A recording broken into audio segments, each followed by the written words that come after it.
Guys, welcome to फिल्मी मंत्रा। मैं हूं राकेश और मैं हूं मोनिका और आज हम बात करने वाले हैं बॉलीवुड की टॉप 5 कंट्रोवर्सीज। जी हाँ, जैसे कि आप जानते हैं बॉलीवुड पूरा भरा पड़ा है कंट्रोवर्सीज के साथ। आए दिन नई स्टोरी सुनने को मिलती है और इस बार एक हफ्ते में लगातार 5 बड़े कंट्रोवर्सीज आए हैं और जो अभी तक सॉल्व नहीं हुए, अभी तक वो चल ही रहे हैं। तो सबसे पहले हम बात करेंगे फर्स्ट कंट्रोवर्सी के बारे में। तो राकेश, जो सबसे बड़ी कंट्रोवर्सी है कपिल और सुनील, एग्जैक्टली जो दो इतने अच्छे कॉमेडियन और इतने अच्छे फ्रेंड्स हैं, आज वो दोनों ने खुद का अलग अलग शो चालू किया है और बहुत सारी दोनों को लेके कॉम्प्लिकेशंस आए हैं। मीडिया में भी बहुत हलचल मची थी जब ये बड़ा मुठभेड़ बाहर आया था। तो सबसे क्या आप कहना चाहोगे इस पे? सबसे पहले तो दोनों बहुत ही अच्छे दोस्त थे, दोनों ही बड़े कॉमेडियंस हैं, दोनों ही बड़े स्टार हैं। मुझे लगता है कि बॉलीवुड भी पूरा बढ़ गया है दोनों की वजह से। मुझे लगता है कि जिस तरह से शाहरुख और सलमान है वो बड़े पर्दे के स्टार, उसी तरह से सुनील और कपिल हम कहेंगे, उनसे रिलेट करेंगे कहीं ना कहीं। तो मुझे लगता है कि पूरी जो बॉलीवुड इंडस्ट्री है दोनों में बढ़ गई है। इसके अलावा जो है जो चैनल है वो भी कहीं ना कहीं सुनील ग्रोवर को सपोर्ट कर रहा है, क्योंकि जैसे कि अगर कल की बात करें, इंडियन आइडल का फिनाले था जिसके अंदर सुनील ग्रोवर की एंट्री थी और जहां पर कपिल शर्मा को इनवाइट नहीं किया गया, लेकिन सुनील ग्रोवर को बुलाया गया और बहुत मजाक उड़ाया गया कपिल शर्मा के बारे में। तो मुझे लगता है कि लोग सुनील ग्रोवर को ज्यादा सपोर्ट कर रहे हैं। लेकिन इस हफ्ते जैसे आपने बोला कि 5 बड़ी कंट्रोवर्सी हुई है, उसके अंदर से सबसे बड़ी कंट्रोवर्सी थी, तो यही रीजन है कि ये हमारी लिस्ट में फर्स्ट पर आता है, फर्स्ट कंट्रोवर्सी है। तो आप क्या कहेंगे इस बारे में? एग्जैक्टली बहुत बड़ी कंट्रोवर्सी थी। जैसे आपने पूरा मैटर बता दिया, मुद्दा बता दिया, तो इस पे मैं अभी ज्यादा नहीं कहना चाहूंगी। इसके अलावा अब हम बात करते हैं हमारी दूसरी कंट्रोवर्सी के बारे में। तो दूसरी कंट्रोवर्सी जो कल ही रिसेंटली हुई है प्रत्युषा बनर्जी को लेके, काम्या पंजाबी और राहुल राज के बीच में। तो राकेश, उसके बारे में आप क्या कहोगे? जी, सबसे पहले तो प्रत्युषा को मरे 1 साल हो गए हैं और 1 अप्रैल को उनकी डेथ एनिवर्सरी थी। उस दिन उनकी एक शॉर्ट फिल्म रिलीज की गई जिसको राहुल राज क्लेम कर रहे थे कि उनमें जो कैरेक्टर है राहुल नाम का वो उनके ऊपर है, जो कि फिल्म देखने के बाद ऐसा नहीं लगता कि वो कैरेक्टर उसके ऊपर है। तो उसी वजह से उन्होंने बोला था कि ये शॉर्ट फिल्म वो रिलीज नहीं होने देंगे और इसी बात को लेकर काम्या पंजाबी काफी गुस्सा हो गई थी उन पर और इसी बात को लेकर दोनों में काफी मुठभेड़ हुई। तो ये जो कंट्रोवर्सी थी वो दूसरी सबसे बड़ी कंट्रोवर्सी है इंडस्ट्री में, क्योंकि जो प्रत्युषा की डेथ की जो मिस्ट्री है अभी तक सुलझी नहीं है। कोई बोल रहा है उन्होंने सुसाइड किया था, कोई बोल रहा है कि वो मर्डर है। और काम्या पंजाबी वो बहुत अच्छी दोस्त है प्रत्युषा बनर्जी की, तो उनको अभी भी ऐसे लग रहा है, उनके मम्मी डैडी को भी ऐसे लग रहा है कि प्रत्युषा बनर्जी का मर्डर हुआ है। तो आपने फुल पर्सनली उनका इंटरव्यू किया है, आप क्या कहना चाहेंगे काम्या पंजाबी के बारे में? क्या सोचती है वो इस बारे में? काम्या पंजाबी ने तो सीधा कह दिया कि मैं किसी से नहीं डरती, और उनके पास कोई लीगल नोटिस आया भी नहीं था, ना ही राहुल राज के तरफ से और ना ही उनके कोई एडवोकेट के तरफ से। तो उन्होंने वही कहा कि जब मुझे एफआईआर हुआ है या नहीं हुआ है मुझे वो सब कुछ पता ही नहीं है, तो मैं क्यों ना रिलीज करूँ, मैं तो रिलीज करूंगी उनकी ये शॉर्ट फिल्म। और मैं आपको शॉर्ट फिल्म का नाम भी बता देती हूँ, हम कुछ कह ना सके। ये प्रत्युषा के मरने से पहले की लास्ट शॉर्ट फिल्म है जो 2.5 महीने पहले शूट हुई थी। और इनफैक्ट काम्या पंजाबी ने ये भी कहा था कि उनके जो आंसू थे वो ग्लिसरीन वाले आंसू नहीं थे। प्रत्युषा उस समय डिप्रेशन में थी और वो उनके अंदर वाला कैरेक्टर वाले आंसू दे रहे थे। और जो राहुल उन्होंने शॉर्ट फिल्म में नाम भी रखा है राहुल का, वो भी प्रत्युषा को चाहिए था कि वो खुद से उनका नाम राहुल ही हो। वो किसी के फोर्स में या पर्पसली ऐसे कोई इंटेंशंस नहीं थे, लेकिन वो पर्पसली रखा था। इसके अलावा मैं ये भी कह दूं कि जिस तरह आपने कहा 1 अप्रैल को उनकी बरसी थी, एग्जैक्टली उनकी बरसी थी, तो बरसी पे ये पर्पसली काम्या पंजाबी और उनकी जो प्रोड्यूसर और डायरेक्टर है, उन्होंने ये सोचा था कि बरसी के दिन ही वो ये रिलीज करेंगे और उन्हीं प्रत्युषा के लिए वो एक रिलीज के दिन बरसी का उनका लास्ट शॉर्ट फिल्म बाहर आएगा, एग्जैक्टली उनके लिए एक ट्रिब्यूट होगा। सो वेल गाइज, और प्रत्युषा के अभी भी फैंस बहुत है, भले वो हमारे बीच में नहीं है। हम उनकी आत्मा के लिए ऑब्वियसली शांति मांगते हैं कि रेस्ट इन पीस, लेकिन ऑब्वियसली उनकी आत्मा को तब तक शांति नहीं मिलेगा जब तक ये केस पूरा सॉल्व नहीं होता है। सो वेल गाइज, ये तो बहुत बड़ा मुद्दा है और बॉलीवुड की, लिटरली बॉलीवुड ही नहीं, सलमान खान के भी शॉक में चले गए थे जब उन्हें पता चला प्रत्युषा के बारे में, एग्जैक्टली क्योंकि उन्होंने भी कहा था कि वो फर्स्ट ऐसी यंगेस्ट कंटेस्टेंट थी जो बिग बॉस के घर में आई थी, एग्जैक्टली। सो वेल, इसके अलावा अब हम बात करते हैं हमारी थर्ड कंट्रोवर्सी के बारे में।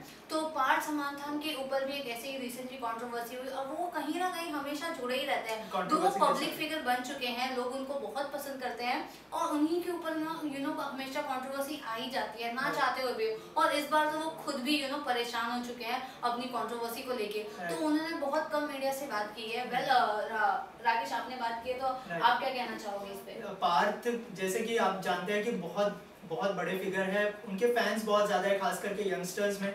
तो उनके साथ जो सबसे पहली कंट्रोवर्सी हुई थी वो थी गे केस में वो फंस गए थे। विकास गुप्ता जो एक प्रोड्यूसर है बहुत बड़े, उनके साथ गे कंट्रोवर्सी हुई थी, बहुत सारे पिक्चर्स बाहर आए थे। उसके बाद भी हमने बात की थी उनसे तो वो नकार रहे थे। उनके फैंस ने उनको बहुत ज़्यादा सपोर्ट किया था। और इस बार जो उनकी कंट्रोवर्सी हुई है वो कंट्रोवर्सी में उनके ऊपर रेप के जो एलिगेशन लगे हैं, जो मॉडल है उन्होंने उनके ऊपर रेप का एलिगेशन लगाया है। तो मुझे लगता है कि और पार्थ ने जैसे जैसे रिस्पॉन्ड किया था मुझे, उन्होंने बोला कि मुझे इस पर कुछ भी बात नहीं करनी है। एक बड़ा सा स्टेटमेंट दिया था कि इस जो कंट्रोवर्सी है ये वाली वो एकदम बेबुनियाद है। मुझे नहीं लगता वो एक्चुअली मेरे जो फेम है उसको लेकर वो आगे बढ़ना चाहती है, तो इसके लिए वो इस तरह से क्लेम कर रही है।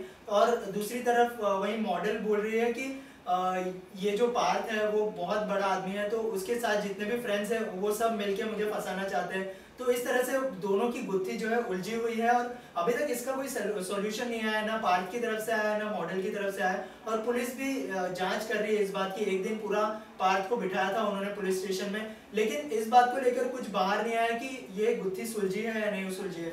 तो इस तरह ये जो गुत्थी है वो कब सुलझेगी वो आप हमारे साथ जुड़े रहिए। और इसके अलावा हम चौथी बड़ी कंट्रोवर्सी के बारे में बात करना चाहेंगे, वो है शिल्पा शिंदे, जो कि भाभी जी घर पर है, काफ़ी फेमस एक्ट्रेस है वो इस इंडस्ट्री की। तो उन्हें जो है टेलीविजन से बैन कर दिया गया है, उसको बहुत टाइम हो गया। लेकिन रिसेंटली उन्होंने अपने प्रोड्यूसर पर क्लेम किया है कि वो गलत तरह से टच करते थे उन्हें। तो आपने भी उनसे बात की थी, तो थोड़ा कुछ अगर हमारी ऑडियंस को आप बताना चाहें इस बारे में। वेल जब हमने उनसे बात की थी, उनके इंटरव्यू में पूछा था कि वेल जब आपके साथ ये सब उस दौरान हो रहा था शूट के शूटिंग के दौरान, जब आप भाभी जी घर में हैं थे, तो आपने किसी से बात किया, आपके को स्टार्स लोग ने आपको किस तरह सपोर्ट किया?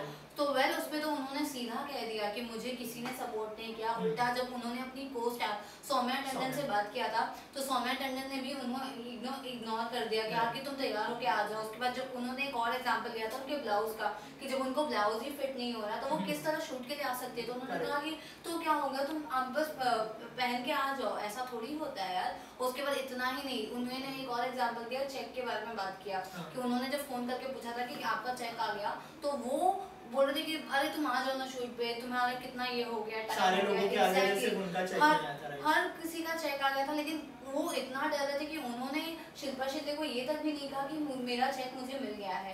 Exactly. So well Shilpa Shinde को उस टाइम बहुत बुरा लगा कि वो अकेले इस चीज़ से गुजर रही है। और जब उन्होंने बात किया सौम्या से बारे में, तो उनके बाद उनको प्रोड्यूसर का भी प्रोड्यूसर ने भी उन्हें कहा कि तुम ये टीआरपी पाने के लिए कर रही हो, तुम्हें पैसे बढ़ाने के लिए चाहिए, तुम क्यों ऐसे अफवाह फैला रही हो, लोगों को क्यों ऐसे बोल रही हो। तो शिल्पा कहीं ना कहीं पूरी टूट तभी चुकी थी क्योंकि उन्हें उनके किसी को स्टार का सपोर्ट नहीं मिला और बहुत सारे उनके साथ ऐसे इंसिडेंट्स हुए थे, इसलिए उन्होंने ये शो मजबूरी में छोड़ा।